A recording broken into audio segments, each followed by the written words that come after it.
Buat saya yang gebogan rupanya sebelum saya jadi hari udah. Penyerapan sama BTT gimana Pak? Pak PPN salah sih Pak. Menteri Keuangan Purbaya Yudisadewa menanggapi terbitnya peraturan pemerintah PP nomor 38 tahun 2025 mengenai pinjaman daerah kepada pemerintah pusat. Ia mengklarifikasi bahwa proses lahirnya aturan tersebut bukan inisiatif langsung dari dirinya, melainkan telah berjalan dan dirancang oleh jajarannya sebelum ia resmi menjabat sebagai Menteri Keuangan menggantikan Sri Mulyani. Purbaya menyatakan akan membaca lebih lanjut isi PP tersebut, namun mengakui bahwa kebijakan itu sudah difinalisasi dan diproses oleh staf Kementerian Keuangan sebelum masa jabatannya. Buat saya yang gebogan rupanya sebelum saya jadi hari udah. Penyerapan sama BTT gimana Pak? Pak PPN salah sih Pak. Iya, gimana?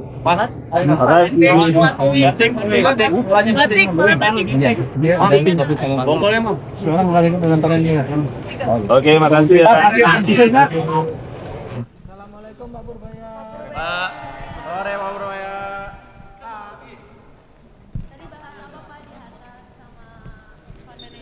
Fund manager pengen tahu kebijakan saya apa sih? Apakah fiskalnya berkesinambungan apa enggak? Langkah Menteri Keuangan yang ngaco apa enggak? Saya bisa yakinkan mereka bahwa saya kelihatan kayaknya kayak cowboy, tapi semuanya saya hitung dengan baik sehingga fiskal prudensi tetap terjaga. Dan saya juga ceritakan ke mereka strategi Indonesia gimana mempercepat pertumbuhan ekonomi. Saya bilang kan pertama mesin fiskal dioptimalkan, kedua moneter in a way para sektor dihidupkan lagi. Yang ketiga nanti kita perbaikin iklim investasi lewat tim debottlenecking yang akan dibentuk oleh Kementerian Koordinator Bidang Perekonomian. Kita ikut sana nanti. Mereka kasih feedback juga nggak Pak? Maksudnya kayak ada kasih masukan juga atau gimana? Ada yang nanya, kayak kamu aja nanyanya, PPN boleh turun apa enggak gitu. Enak aja bilang. Saya bilang sekarang kita belum dalam posisi untuk ngitung itu karena saya belum tahu sebetulnya kondisi perpajakan sama custom kita seperti apa setelah kita coba perbaiki nih. Triwulan 1, triwulan terakhir kan saya lihat nanti. Nanti kalau sudah saya clear gambarnya seperti apa, baru kita lihat, kita hitung ulang. Kalau sekarang terlalu dini karena kita sekarang langkahnya menstabilkan dulu pendapatan dari pajak maupun cukai. Habis itu baru kita cari langkah yang lain kalau memang diperluin. Pak Manajer ada yang tanya soal pertumbuhan 8% untuk meyakinkan mereka, terus IMF kan juga waktu kumpulan dengan beberapa gubernur Bank Sentral menyarankan bahwa supaya kondisi fiskal keuangannya jangka menengah diatur dan secara hati-hati. Siapa yang bilang? Di pertemuan IMF Pak. Emang IMF lebih pintar pada saya? Nah itu makanya yang saya tanyakan bagaimana strategi Bapak untuk Ya saya bilang saya jaga dulu. Mereka nanya, ada yang nanya. Apakah kamu akan menembus 3%? Bahkan dia usulin, tembus aja 3%. Debt to GDP-nya. Saya bilang sama mereka, ini kan anggarannya belum optimal penyerapannya. Ngapain saya naikin? Kalau itu udah optimal, tepat sasaran, tepat waktu, nggak ada yang bocor, baru saya naikin. Kalau nggak kan saya naikin, terus di ini lagi. Makin banyak bocornya. Jadi kita akan lihat ke depan seperti apa. Itu mungkin di atas itu kita akan pertimbangkan kalau pertumbuhan kita udah stabil di atas 6%. Mungkin juga kalau udah tumbuh di atas 6 saya nggak perlu lagi itu. Karena pajaknya kan naik kenceng. Jadi kita lihat dulu seperti apa perkembangannya ke depan. Pak, tadi thank you ya. Besaran itu maksudnya apa sih? Oke, aku di kisaran yang terlambat tadi hampir disuruh push up gua tuh. Push up kamu, waduh, gua udah mau gini. Ini terlambat lagi ya. Bapak kemarin kan Bapak kan bilang mau melakukan penangkapan besar-besaran Pak, itu sama oknum bea cukai dan pajak Pak. Nanti kita nanti hari Jumat kita update hari Jumat ya. Kasih jalan ya. Nanti gua suruh push up malu gua. Makasih Pak Pur. Kasih Pak Pur. Ya, itu jatuh Pak, sedikit dong Pak, yang 20 triliun tadi yang minta dianggarkan BPJS Ketenagakerjaan itu maksudnya, itu kan permintaan Pak Prabowo, apakah anggarannya beneran udah ada di APBN untuk 2026 atau seperti apa yang untuk pemutihan? Sudah ada. Berarti udah siap 20 triliun untuk memutihkan iuran BPJS di... Siap, untuk tahun 2000 sudah siap. 20 T Pak? 20 T, emang lebih apa enggak? Emang Anda pikir saya miskin? Enggak, bukan. Ada 20 T, cuma masa pakai uang pribadi Bapak? Maksudnya APBN Pak, bukan Bapaknya. Bapak mah kayak APBN-nya maksudnya Pak. Siap enggak kan banyak program juga di 2 tahun depan. 20 T itu ada, 20 T udah kita anggarkan. Cuma begini, Kita minta BPJS juga memperbaiki manajemennya lah. Harus ada perbaikan juga sedikit di sana.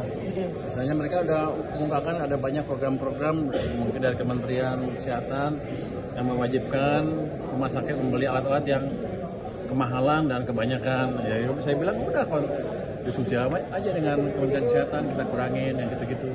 Jadi saya juga minta mereka mengefektifkan IT yang mereka punya. Mereka rupanya punya 200 orang yang bekerja di IT. Itu udah perusahaan komputer sendiri. Gede banget. Saya bilang ya udah lo bikin lebih optimal dengan cara mengintegrasikan seluruh IT mereka seluruh Indonesia dan pakai AI sehingga program nanti kalau ada klaim-klaim yang nggak jelas kelihatan langsung terdeteksi. Misalnya sakit ini harusnya ini. Cuma sakit sana mintanya obatnya lain. Itu kan patut investigasi. Yang gitu-gitu akan diselesaikan dengan cepat. Jadi saya harapkan sih 6 bulan ke depan itu udah bekerja. Mereka bilang bisa.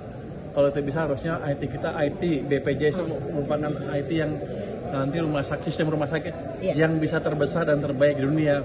Saya maunya itu 20 triliun nggak apa-apa. Terkait tadi tahun ini dan beberapa tahun yang lalu juga mereka suka ada yang kayak gitu ya. Apakah ada sanksi misalnya kalau tahun ini juga lo nggak bisa iniin, kita nggak mau lagi bantu atau seperti apa Pak? Nggak ada. Saya cuma minta mereka perbaiki itu aja. Dan nanti kita lihat seperti apa manfaatnya buat masyarakat. Karena saya lihat kan sebetulnya manfaatnya buat rakyat besar sekali kan. Saya lihat tuh orang-orang yang nggak mampu bisa lakukan operasi yang mahal segala macam. Saya sampai kaget mendengarnya. Tapi kalau bagus ya kita jalan aja, kenapa enggak? Pak Purbaya nanti BPJS itu dijadikan syarat Pak untuk pembuatan sindananya karena kan emang ini kan penelitian itu untuk membantu nasabah yang selama ini memang kayak masyarakat kecil ya Pak yang selama ini nggak bisa membayar atau karena pandemi emang karena nggak ada uang nggak ada ini kemampuan untuk membayar. Kalau nggak salah masalah masyarakat yang misalnya udah dibayar mereka. Ada yang tadinya harus bayar, tiba-tiba jadi miskin lagi, terus dia nunggak. Itu yang nggak bisa dapetin servis BPJS. Itu akan mereka rapikan katanya ke depan. Iuran BPJS Pertanyaannya adalah dimaafkan, diputihkan. Iuran BPJS Saya nggak bakal putihkan, tapi sistem nanti perbaikin. Iuran BPJS Pak, saya mau keluar juga nggak bisa ini Pak. Ini kan ekonomi baru mau pulih, belum lari. Kita akan utara. Pak kamera Pak. Sampai ekonominya pulih. Dalam pengertian tumbuhnya ada 6% lebih dan mereka sudah mulai dapat kerja lebih mudah, baru kita pikir menaikkan beban masyarakat. Berarti nggak naik ya Pak? Kalau sekarang belum. Tahun depan Kalau ekonomi tumbuh di atas 6,5 gimana? naik. Pak soal Masyarakat cukup kuat untuk menanggung bersama dengan pemerintah. Berarti nggak naik buat tahun depan. Saya pikir untuk Tadi kan Mulyadi ke Bank Indonesia Pak.